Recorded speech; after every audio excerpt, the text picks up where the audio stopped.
Hello everyone. From the dawn of the humankind to a mere 400 years ago, all that we know about our universe came through observations with the naked eye. Then Galileo turned his telescope towards the sky in 1610. The world was in for an awakening. In the centuries that followed, telescope grew in size and complexity, and of course power. They were placed far from the city lights, as far above the haze of the atmosphere as possible. Edwin Hubble, for whom the Hubble telescope is named, used the largest telescope of his day in the 1920s at the Mount Wilson Observatory near Pasadena, California, to discover galaxies beyond our own. Hubble, the observatory, is the first major optical telescope to be placed in space, the ultimate mountain top, above the distortion of the atmosphere, far, far above rain clouds and light pollution. Hubble has an uh, undisturbed view of the universe. Scientists have used Hubble to observe the most distant stars and galaxies, as well as the planets in our solar system. Read out these facts for your curiosity. Go through it, study it. Here you might need to pause the video to read the information provided.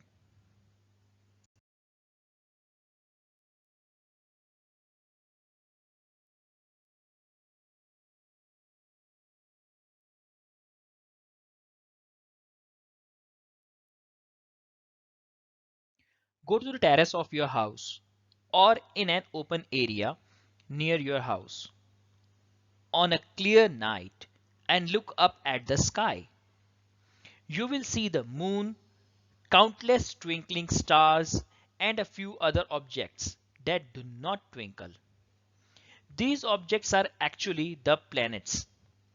Similarly, if you look up at the sky on a sunny day, you will find the sun shining brightly in the sky. All these bodies, the sun, moon, stars, planets, and other objects in the sky, are called celestial bodies. They are also called heavenly bodies. Let us study about these celestial bodies and their motion of inside the space. The first topic which we have here is the stars. The sun is a star, like other stars which we see in the sky at night. In comparison to other stars, the sun is very ordinary. It is not burning like fire. It is a huge controlled hydrogen bomb. The core of the sun is at a temperature of 14 million degrees Celsius and at an extreme high pressure. The hydrogen atoms are broken into pieces which smashes into each other at very high speed. As a result of this, a helium molecule is formed in the core of sun.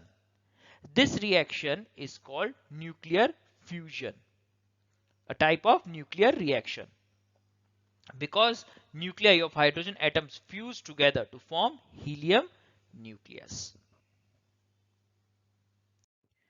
The reactions that involve the changes in the nucleus of the reactant to give a new product are known as nuclear reactions. These reactions involve the evolution of a huge amount of energy. There are two types of nuclear reactions: nuclear fission and nuclear fusion. When the nucleus of the reactant breaks down into two or more components, we call it nuclear fission. And the system in which the nuclei of two or more atoms fuse together, join together, we call it fusion.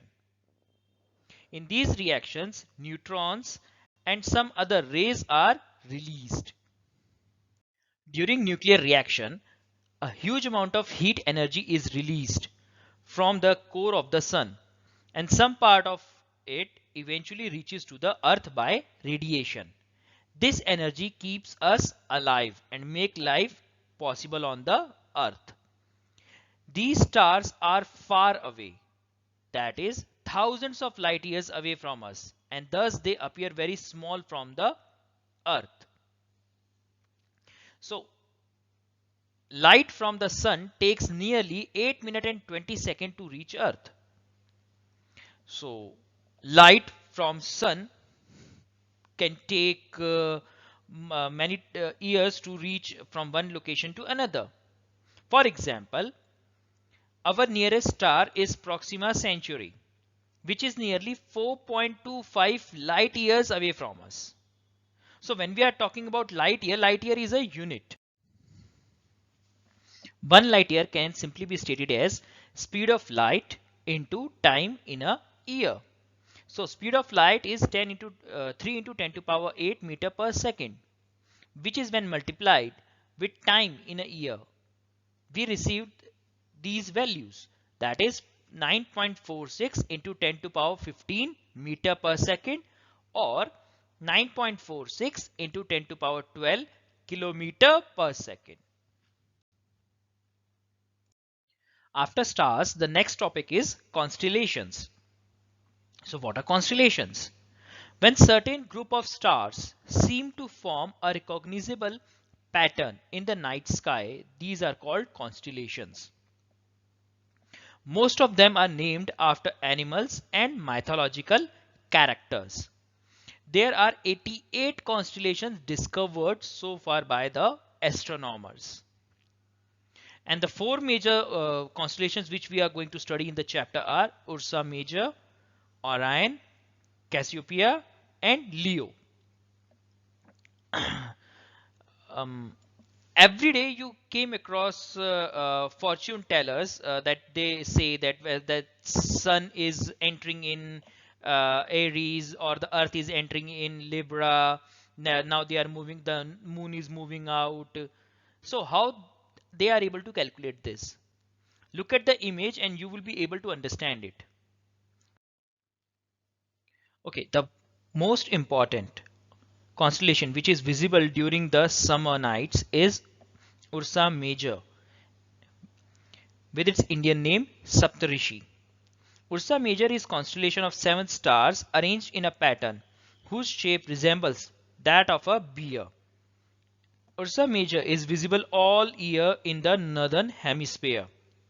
Sometimes Ursa Major is also known as Big Dipper, as it resembles the shape of a ladle. The 4 stars that appears as 4 vertices of a quadrilateral make the bowl of the ladder, and the remaining 3 stars make the handle. The pole star, being fixed in the sky, lies on the northern end of the extended line drawn through 2 stars at the end of Ursa Major. Another well-known constellation is Orion, that can be seen during winter night. Orion is one of the most magnificent constellations in the sky, which consists of 7 or 8 bright stars. Another name of Orion is Hunter, as the 3 middle stars resemble a shape of the belt of a hunter. The 4 stars appear to be arranged in a quadrilateral pattern. The brightest stars in the night sky is Sirius and can be located with the help of the Orion constellation.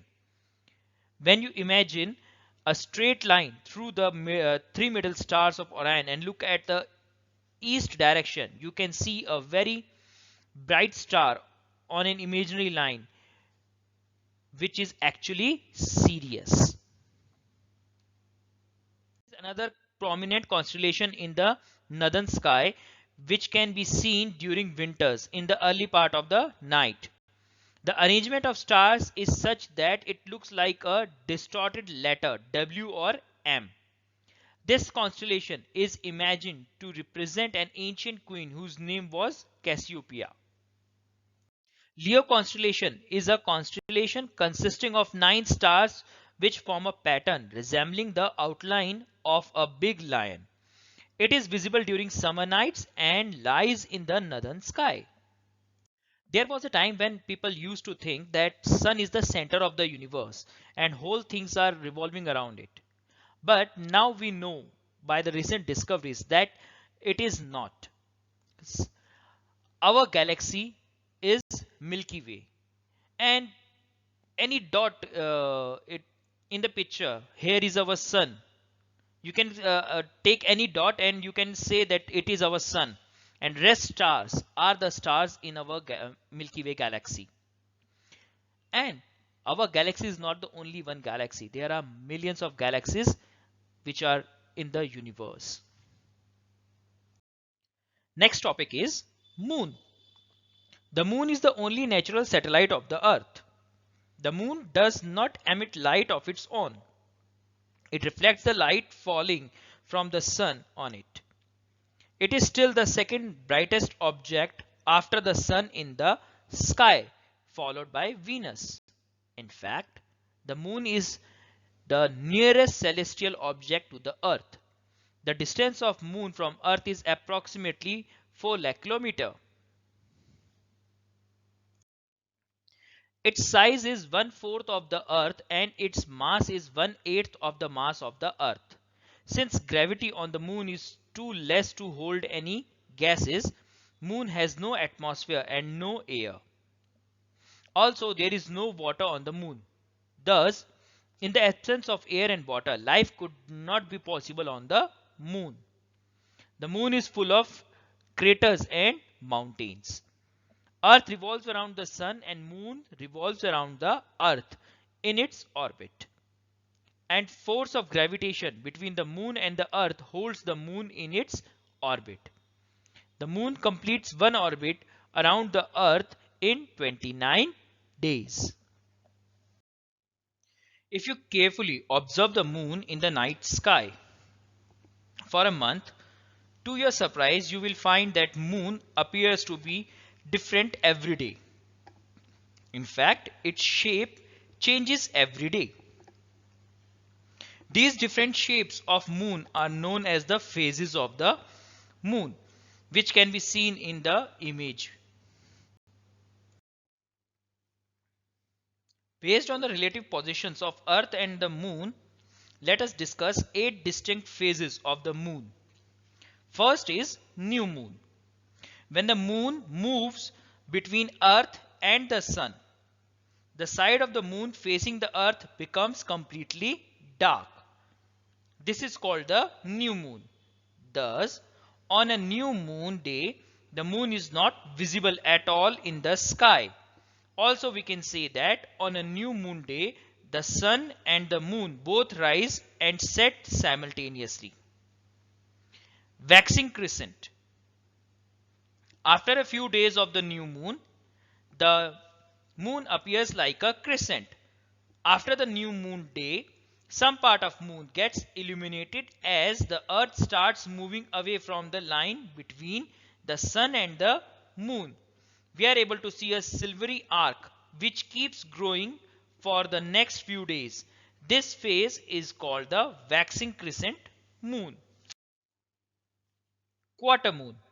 Within about a week from the new moon day, 1/4 of the moon orbit around the earth gets completed. Thus, we can see half of the moon. Now, due to its illumination from the sunlight, this is called the first quarter moon. After the first quarter, with the further movement of the moon, the greater part of the moon gets lit up by the sunlight falling on it. Thus, the illuminated portion of the moon continues to grow until the moon is full. This phase of moon is called waxing gibbous moon. Full moon day. This is the day when complete moon is receiving the light from the sun. After 2 weeks of the new moon day, the moon has completed half of its orbit around the earth. At this time, the illuminated part of moon coincides with the face of the earth. Hence, we can see the full moon. During this part of the cycle, the rising time of the full moon coincides with the same time of the sunset. After full moon day, the reverse journey starts. That is, the moon moves such that the illuminated part of the moon will keep on becoming less visible. Thus, now the illuminated part of moon starts decreasing. In simple words, we say it starts waning. This phase is called waning gibbous moon. 3 weeks after the new moon, the 3/4 journey of the lunar orbit is complete. Again, the moon moves into the position such that only half of its illuminated part of moon is visible on the earth. Therefore, we again see only the half-lit moon. This phase is called the last quarter or the third quarter. Finally, the moon approaches the end of its orbit and the illuminated part of the moon again reduces to a thin silver arc. This phase is called waning crescent moon. After the waning crescent, the moon again reaches the position where we cannot see the illuminated part of the moon. Thus, we reach back to the new moon day.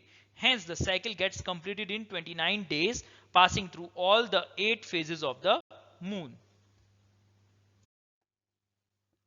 Our universe is unimaginably and infinitely big. It is a sum total of all existence. The universe consists of many galaxies, planets, stars, meteoroids, satellites, and various other things. Our solar system is a part of Milky Way galaxy.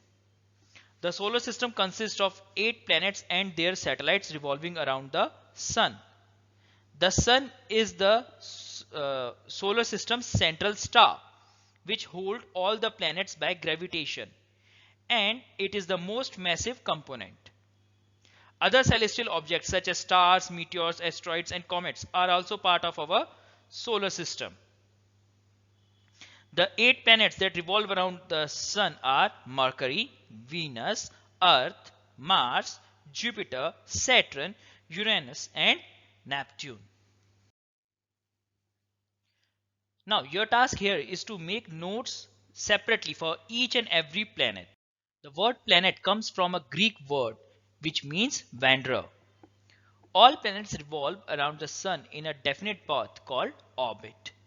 The time taken by a planet to complete one revolution around the sun is known as the period of the revolution. The period of revolution increases as the distance of the planet increases from the sun. Planets also rotate on their own axis. The time taken by a planet to complete one rotation is called its period of rotation. A heavenly body which revolves around a planet is called its moon or satellite. Moon is the natural satellite of the Earth. Planets do not have the light of their own. They reflect the light that falls on them from the sun. They do not twinkle like stars and keep changing their positions with respect to the stars. Planets are divided into 2 parts, inner planets and outer planets. Inner planets, some planets are closer to the sun than the other planets. They are called inner planets or terrestrial planets. They are Mercury, Venus, Earth, and Mars. Inner planets do not have rings and are mostly made of rocks. Therefore, they are very dense. Outer planet. Jupiter, Saturn, Uranus, and Neptune are called the outer planet or Jovian planets, or also known by gas giants name. They are larger and much farther away from the sun as compared to the inner planets. They are mostly made up of gases, are light, and have rings around them. Apart from planets and stars, some other celestial bodies are also present in the solar system. Let us study about them. Asteroids. Asteroids are a large number of small objects located in the vast space occurring between Mars and Jupiter, called the asteroid belt. There are thousands of these ancient space rubble located in this belt formed around 5,000 years ago. Since asteroids also revolve around the Sun within the space between Mars and Jupiter, they are also known as minor planets. Small celestial objects, mainly composed of gases and dust particles, are comets. Comets also revolve around the Sun in an elliptical orbit. A comet develops a long glowing tail as it approaches the Sun, which makes it visible. It has a long bright tail with a head like a ball. The period of revolution of comets are usually very large. For example, Halley's comet has a period of revolution of 76 years around the Sun. Therefore, it is seen after every 76 years. Comets gradually die down as when they come closer to the Sun. Their gases are lost and finally they burn out due to the air resistance and the heat produced by other meteors. Small chunks of rocks and debris in space is called meteoroids. While falling through the Earth's atmosphere, meteoroids become meteors, which appears as a bright streak of light. Meteors are also known as shooting stars. A meteor enters the Earth's atmosphere at a large speed, which gives rises to a lot of air friction.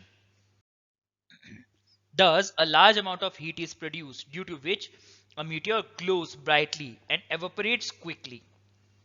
Every year, showers of meteors can be seen periodically. A meteor or a shooting star does not have light of its own like other stars. The light is produced due to the excessive heat caused by burning of particles entering the Earth. Generally, meteors evaporate quickly after reaching the Earth, but the one which reaches the Earth without evaporating is called meteorite. Meteorites are like pebbles and big rocks falling from the sky. It is commonly assumed that meteorites are a part of asteroids which separated from them during their orbit and fell on the Earth. Last topic which we have here is satellites. A satellite is a celestial body revolving around a planet in a similar manner to the revolution of planets around the Sun. Moon is a natural satellite of Earth which revolves around the Earth due to its gravitational pull. The Earth has some artificial satellites too. An artificial satellite is a man-made spacecraft that is made to revolve around the Earth in a set orbit.